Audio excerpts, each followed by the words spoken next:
Hello everyone, Radhe Radhe. कैसे हैं आप लोग? आई होप आप लोग अच्छे होंगे और सभी अपने अपने घरों पे स्वस्थ होंगे। आज की हमारी मॉर्निंग शुरू होती है सुबह 6 बजे से। और यहाँ पे सबसे पहले हम आज करंट अफेयर पढ़ रहे थे। और जो करंट अफेयर हम पढ़ते हैं वो जो आई वाली बुक होती है दृष्टि की, हम उससे करंट अफेयर कंप्लीट करते हैं। यहाँ पे जो उसका वार्षिकांक आता है, मैंने अभी वार्षिकांक लिया था क्योंकि आर का एग्ज़ाम था, उसके बाद पीसीएस लगा था, तो अब तो दोनों ही पोस्टपोन होने वाले हैं। मतलब आर तो हो ही गया है और चर्चाओं में आ रहा है कि हमारा पीसीएस भी पोस्टपोन होगा। तो हम उसी से करंट अफेयर को कंप्लीट करेंगे, उसी वाली बुक से। और बाकी जो वीडियो देखते रहते हैं, क्योंकि वीडियो अगर आप देखेंगे तो बहुत ज़्यादा टाइम चला जाता है। मैंने स्टार्टिंग में वीडियो देख के ही करते थे, लेकिन उसमें टाइम बहुत ज़्यादा जाता था, फिर हम और चीज़ें नहीं पढ़ पाते थे, कम समय दे पाते थे। इस वजह से मैंने बुक को ही प्रेफर किया। इसी को हम 3-4 बार पढ़ेंगे तो कहीं ना कहीं चीज़ें माइंड में रहेंगी। तो यहाँ पे हम करंट अफेयर पढ़ रहे थे, और जैसे करंट अफेयर पढ़ रहे थे इतनी भयंकर की नींद आ रही थी सुबह। लेकिन अब क्या करते हैं, क्या कर सकते हैं, नींद को कंट्रोल करना ही पड़ेगा। और यहाँ पे हमने अपना करंट अफेयर कवर किया था। और आज हमने अंतर्राष्ट्रीय सम्मेलन वगैरह और राष्ट्रीय सम्मेलन यहाँ पे करंट अफेयर में पढ़ा हुआ था। और फिर इसके बाद हमने करंट अफेयर केवल हमने 2 घंटे ही सुबह पढ़ा था, और इसमें भी जो भी चीज़ें की पॉइंट हैं हम उसी में डार्क करते रहे थे कि कभी याद, जब हम दोबारा पढ़ेंगे ना तो फिर से वो सही से रिकॉल होती रहें चीज़ें एक बार पढ़ने के बाद। और फिर यहाँ पे हमने बहुत सारी चीज़ें को स्किप भी किया हुआ है अभी करंट अफेयर में, तो वो हम बाद में जब दोबारा इसको पढ़ेंगे ना तो फिर से एक बार फिर से हम रिकॉल कर लेंगे। और फिर अब यहाँ पे अब मेरा चाय पीने का मन हो रहा था और हम यहाँ पे अपनी चाय बनाने लगे। क्योंकि आप लोग ये बताइए, गुड़ वाली चाय कौन कौन पीता है? क्योंकि हम चाय और चीनी और गुड़ दोनों चीज़ें डाल के चाय पीते हैं। फिर उसके बाद आज हमने दूसरा जो टारगेट लिया था वो मॉडर्न हिस्ट्री का लिया था। और मॉडर्न हिस्ट्री में हम पढ़ रहे थे भारत में क्रांतिकारी आंदोलन, मतलब जो भारत में क्रांतिकारी आंदोलन हुए हैं और जो भारत के बाहर क्रांतिकारी आंदोलन हुए हैं वो हम पढ़ रहे थे। और उसके लिए मैंने जो हमारे पास एनसीईआरटी की सार संग्रह की बुक है हम उससे पढ़ रहे थे, बट उसमें ना उतना ज़्यादा दिया हुआ नहीं था, तो इसकी वजह से मैंने फिर पूर्वावलोकन से ही पढ़ा था ये सारी चीज़ें। क्योंकि पूर्वावलोकन में बहुत अच्छे से चीज़ें उसमें ज़्यादा डिटेल में दी हैं चीज़ें। यहाँ हमने हिस्ट्री को कंप्लीट करने के बाद फिर मैंने लंच बनाया था, और लंच में आज हमने बनाया था बेसन की सब्ज़ी। कहीं कहीं पे इसको बेसन की सब्ज़ी या गट्टे की सब्ज़ी भी बोलते हैं। तो आज मेरे पास कोई सब्ज़ी वैसा ज़्यादा थी नहीं, तो मैंने सोचा चलो ये बेसन रखा था तो इसी की सब्ज़ी बना लेते हैं। तो इसको हम आटे की तरह गूँथ रहे थे, और गूँथ के इसको लंबी लंबी, जैसे पेन नहीं होता है, इसको लंबी लंबी की तरह बनाएंगे। फिर उसको हम बॉयल करेंगे पानी में। देख लीजिए मैंने यहाँ पे इसको लंबा लंबा बनाया था, और उसके बाद मैंने यहाँ पे पानी को गर्म किया था, और गर्म पानी पे ये बेसन के गट्टे की सब्ज़ी मतलब उसी में डाले थे। ये जो लंबे लंबे ऐसे स्प्रिंग की तरह, जो स्प्रिंग रोल नहीं बनते हैं उसी की तरह मैंने इसको पानी में बॉयल किया था। और फिर पानी में बॉयल करने के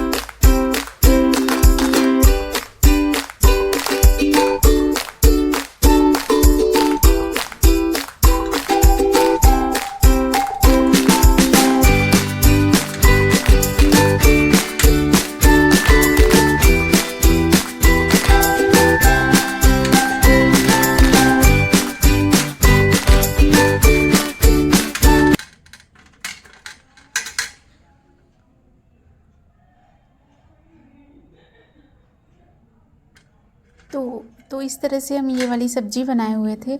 और बाद में इसको मैंने छोटे छोटे पीसों में काट लिया था। और फिर पीसों में काटने के बाद इसमें जो हम मसाला बनाते हैं, प्याज का मसाला बनाते हैं, और आराम से उसमें तेल के साथ उसमें जीरा वगैरह डाल के आप उसको तल दीजिए। ये हमने बहुत सारा प्याज, 2 प्याज काटा था, क्योंकि इसमें जितना ज़्यादा आप प्याज डालेंगे ना उतना अच्छा लगता है। और फिर मैंने 2 प्याज डाल के इसको अच्छे से प्याज को भून के इसमें जो हल्दी और धनिया डालते हैं, बाद में इसमें गरम मसाला डाल के आप खाइएगा। क्योंकि आप ज़रूर एक बार, जो लोग भी बाहर रहते हैं, आप एक बार ये सब्ज़ी ज़रूर बनाइएगा, ये बहुत अच्छी लगती है। तो यहाँ पे हमारी सब्ज़ी इस तरह से देखिए लास्ट में बनी थी, और यहाँ पे हमारी सब्ज़ी बन के तैयार होती है। फिर मैंने सब्ज़ी और रोटी चावल, तो आ जाइए आप लोग भी खा लीजिए आके खाना, हमारा लंच। और ये हम मुझे करते करते ना इसमें थोड़ा सा टाइम लग जाता है। फिर मैंने अपना जो हिस्ट्री का बचा हुआ पार्ट था कि जो मॉडर्न हिस्ट्री में हम पढ़ रहे थे उसमें क्रांतिकारी जो आंदोलन पढ़ रहे थे उसमें जो हमारा बचा हुआ पार्ट्स और उसके जो कुछ क्वेश्चन ही किए थे। मैंने अभी पूरे क्वेश्चन नहीं किए हैं, लेकिन वो जो क्वेश्चन है ना वो, क्योंकि उसमें सारे प्रीवियस ईयर क्वेश्चन रहते हैं, तो जो लोग भी हमसे जुड़ें तो आप ज़रूर उन क्वेश्चनों को, अगर आप उसका जो डिटेल है वो पढ़ने के बाद आप ज़रूर क्वेश्चन की, सबसे ज़्यादा आप क्वेश्चन की प्रैक्टिस कीजिए वहाँ पे, ठीक है, क्योंकि क्वेश्चन की प्रैक्टिस करना बहुत ही ज़रूरी होता है। और इस तरह से जो भी लोग बाहर रहते हैं वो अपने आप को कैसे मैनेज करते हैं, खाना बनाना भी रहता है, सारी चीज़ें, बहुत ज़्यादा चीज़ें रहती हैं, दिमाग पे चला करती हैं, और इस प्रेशर के साथ बच्चे यहाँ पे पढ़ाई भी करते हैं बाहर रह के। तो लेकिन हाँ ठीक है, जब बहुत दिन हो जाते हैं ना तो सारी हैबिट आ जाती हैं चीज़ों में, ना कोई खुश हो, ना कोई गम होता है, ना कोई खुशी होती है, आराम से अकेले रह लेते हैं, हैबिट हो जाती है। जो जेन्युइन बच्चे हैं, मतलब बाहर रह रहे हैं, तो प्रेशर तो होता ही है पढ़ाई करते टाइम पे, कभी कभी बहुत ज़्यादा लगता है। फिर शाम को हमने यहाँ पे मैथ आज पढ़ी थी, क्योंकि मैंने मैथ काफ़ी दिन से नहीं पढ़ी है, तो अब हमें डेली 1-2 घंटे मैथ पढ़ना ही पड़ेगा। और मैथ हम यहाँ पे ऑनलाइन ही पढ़ते हैं, जो कि आदित्य रंजन सर पढ़ाते हैं, रैंकर्स करके चैनल है उनका, हम उन्हीं से टॉपिक वाइज पढ़ते हैं। तो आज हम यहाँ पे प्रॉफिट एंड लॉस पर पढ़ रहे थे, बाद में बुक से प्रैक्टिस भी करते हैं।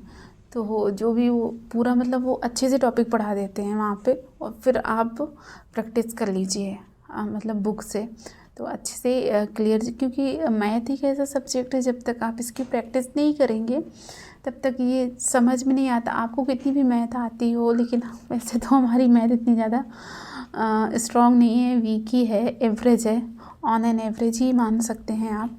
लेकिन मैं इसको थोड़ा सा, क्योंकि हम पीसीएस की तैयारी करने के साथ साथ यहाँ पे स्टेट लेवल के भी एग्ज़ाम डालते हैं, तो अगर हम यही हिस्ट्री ज्योग्राफी पढ़ते रहे हैं तो फिर जब मैथ पढ़ना पड़ जाता है ना, तो उतने टाइम में, बहुत कम टाइम में मैथ नहीं आ सकती है। तो पहले से ही हम मैथ अपना पढ़ना मतलब पढ़ने लगते हैं कि 1-2 घंटे आप डेली मैथ को दीजिए। अगर ज़्यादा नहीं दे पाते हैं तो 1 घंटे तो मिनिमम आप मैथ को जो भी लोग पढ़ाई कर रहे हैं वो दे सकते हैं इस फील्ड में, कि अगर वो स्टेट लेवल की भी एग्ज़ाम की तैयारी कर रहे हैं तो आप वो भी मैथ पढ़ सकते हैं। और अब तो ऑनलाइन बहुत सारी क्लास चलती हैं, ऑनलाइन आप मैथ वहाँ से पढ़ सकते हैं। और मैथ में वो अंकित भाटी सर भी पढ़ाते हैं, वहाँ से हम भी मैथ कवर करते हैं। तो इन 2 चैनलों से हमने मैथ काफ़ी कवर की हुई है। तो यहीं,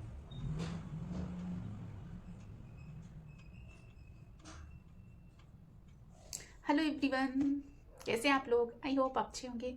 आज का जो हमारा टारगेट था वो मैंने कंप्लीट कर लिया है, कि अभी लास्ट में हम मैथ पढ़ रहे थे, तो मैथ को मैंने 2 घंटे पढ़ लिया, क्योंकि हम वही 9:15 बजे से मैथ पढ़ने लगे थे, और रात के अब बज रहे हैं 11:05 हो रहा है, लेकिन अब बहुत नींद आ रही है हमको, तो अब हम पढ़ नहीं पाएंगे। और अभी मुझे ये वीडियो भी एडिट करना है, इसके बाद ही हम सोएंगे। तो बस ये आज का जो हमारा पूरा शेड्यूल था पूरे डे का, वो मैंने आप लोगों के साथ शेयर कर दिया है। तो प्लीज़ आप हमारे चैनल पे ज़रूर लाइक सब्सक्राइब करना, और इस चैनल को बहुत ढेर सारा प्यार देना। आप ही लोगों की वजह से मैंने ये चैनल को फिर से कंटिन्यू किया है।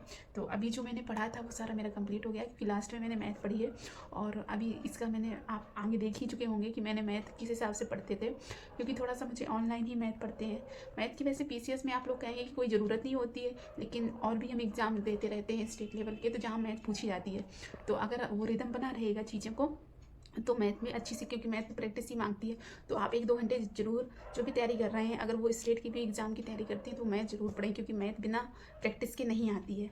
तो आज का व्लॉग हम यहीं तक रखते हैं, मिलते हैं नेक्स्ट वीडियो पे। तब तक के लिए अच्छे से पढ़ते रहिए, मुस्कुराते रहिए। Bye, good night.